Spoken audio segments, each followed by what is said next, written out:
Hello दोस्तों, इस video में आप जानेंगे दिल्ली सरकार की एक योजना के बारे में जिसमें कि अगर आप SC, ST, OBC या माइनॉरिटी कम्युनिटी को बिलोंग करते हैं तो आपके बच्चे की प्राइवेट स्कूल की पूरी फीस दिल्ली सरकार आपको दे देगी।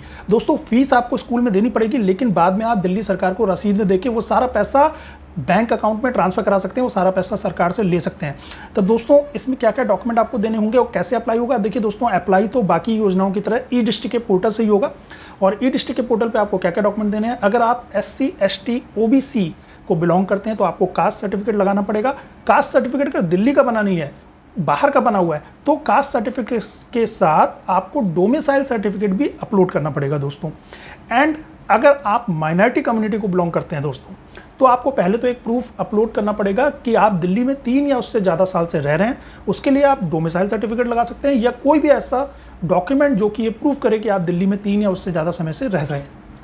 उसके अलावा दोस्तों, माइनॉरिटी कम्युनिटी के जो पेरेंट्स हैं उनको अपने बच्चे के लिए एक सेल्फ डिक्लेरेशन फॉर्म अपलोड करना पड़ेगा कि उनका बच्चा एक माइनॉरिटी कम्युनिटी को बिलोंग करता है और उस माइनॉरिटी कम्युनिटी का उनको नाम भी देना पड़ेगा। अब दोस्तों आते हैं कि और क्या डॉक्यूमेंट आपको लगाने हैं। देखिए दोस्तों, इस योजना में एक क्राइटेरिया है कि आपकी जो पेरेंट हैं उनकी सालाना जो इनकम है वो 2 लाख से ज़्यादा नहीं होनी चाहिए, तो इसका भी आपको प्रूफ लगाना पड़ेगा। तो इसमें क्या बोलते हैं कि अगर आप सरकारी अधिकारी हैं, कोई सरकारी जॉब करते हैं, सरकारी नौकरी करते हैं, तो आपको अपनी लेटेस्ट सैलरी स्लिप लगानी होगी इस बात को प्रूव करने के लिए कि आपकी सालाना इनकम 2 लाख रुपए से ज़्यादा नहीं है। आप उसके अलावा कुछ और काम करते हैं, मान लीजिए आप प्राइवेट जॉब में हैं या आप कोई बिजनेस करते हैं या कोई शॉप है, तो उस केस में आपको इनकम सर्टिफिकेट अपलोड करना पड़ेगा ई-डिस्ट्रिक्ट पोर्टल पे, ये प्रूफ करने के लिए कि आपकी सालाना इनकम जो है वो 2 लाख से ज़्यादा नहीं है। इसके अलावा दोस्तों, अब आते हैं कि क्या कोई परसेंटेज का क्राइटेरिया है या अटेंडेंस का क्राइटेरिया है। तो दोस्तों देखिए, 1st से लेकर 5th क्लास तक ऐसा कोई क्राइटेरिया नहीं है। आपका बच्चा पास हो गया, अगर 33% मार्क्स भी हैं तब भी उसको ये पैसे मिल जाएंगे उसकी फीस के।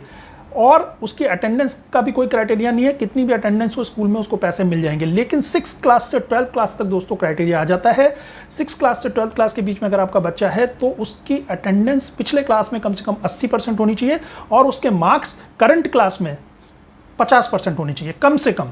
अब एग्जाम्पल के लिए ले लेते हैं, आपका बच्चा 6th क्लास में गया और आप इस योजना के लिए अप्लाई करके पैसे लेना चाहते हैं, तो 5th क्लास में उसकी अटेंडेंस कम से कम 80% होनी चाहिए और 6th क्लास में उसके मार्क्स कम से कम 50% होने चाहिए। तो दोस्तों, ये आपका अटेंडेंस का और परसेंटेज का क्राइटेरिया हो गया।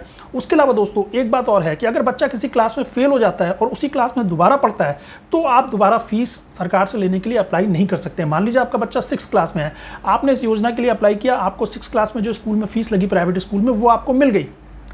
अब आपका बच्चा फेल हो गया 6th में, दोबारा 6th में पढ़ने लगा, तो आप दोबारा उसकी फीस के लिए अप्लाई नहीं कर सकते हैं। अब इसके अलावा दोस्तों, इसमें एक क्राइटेरिया ये है कि बैंक अकाउंट जो है जिसमें कि पैसा सरकार ट्रांसफर करेगी, वो बैंक अकाउंट दोस्तों बच्चे के नाम पे होना चाहिए, या फिर बच्चे या पेरेंट का ज्वाइंट बैंक अकाउंट भी चलेगा और उस बैंक अकाउंट में बच्चे का आधार लिंक होना भी जरूरी है, तभी उस बैंक अकाउंट में सरकार जो है वो पैसा ट्रांसफर करेगी। उसके अलावा दोस्तों, एक चीज़ आपको और अपलोड करनी पड़ेगी, वो है रिसिट्स।